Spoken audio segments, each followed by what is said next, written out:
Patient doesn't have to wait. So మనం ఎప్పుడైనా elective case చేస్తున్నాం అనుకోండి, ఆ సమయంలో ఎవరో ఎమర్జెన్సీ వచ్చారు, డే టైం అవ్వచ్చు, 10ంటికి మనం ఎలెక్టివ్ కేసు చేసి స్టార్ట్ చేసాము, అది చాలా లేట్ అవుతుంది.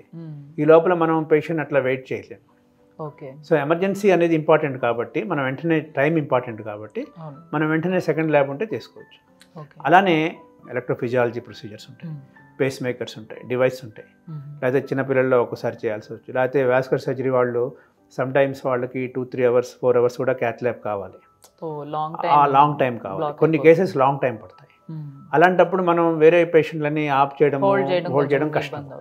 సో మనకేంటంటే మనకి వెసలుబాటు ఉంటుంది, మనకి పేషెంట్ సావధానంగా వాళ్ళు చేసుకోవచ్చు. ఎలక్ట్రోఫిజియాలజిస్ట్ అయినా, పీడియాట్రిక్ కార్డియాలజిస్ట్ అయినా, వాస్కులర్ సర్జన్ అయినా, స్ట్రక్చరల్ హార్ట్ డిసీజ్ అయినా కూడా మనకి పేషెంట్స్ గంటల తరబడి వెయిట్ చేయక్కర్లేదు. సో ఒక క్యాత్ ల్యాబ్ ఉంటే మనకి ప్రధానంగా ఏంటంటే, ఒకటి ఎమర్జెన్సీ కేసులు వెంటనే అటెండ్ అయ్యేందుకు అవకాశం ఉంటుంది. రెండవది, ఒక కేసు ప్రొలాంగ్ అయినా కూడా ఆ డాక్టర్స్ మీద ఎలాంటి ప్రెషర్ ఉండదు. మనకి తొందరగా చేయాలి, పేషెంట్స్ వెయిట్ చేస్తున్నారు అనుకోండి, ఆ ప్రెషర్ లేకుండా వాళ్ళు సావధానంగా చేసుకోవచ్చు. రెండోది ఏంటంటే, ఇక్కడ మా క్యాత్ ల్యాబ్, ఈ సెకండ్ క్యాత్ ల్యాబ్ మాకు ఇప్పుడు ఓసిటీ ఉంది, కో రిజిస్ట్రేషన్ ఉంది, ఎఫ్ఎఫ్ఆర్ ఉంది.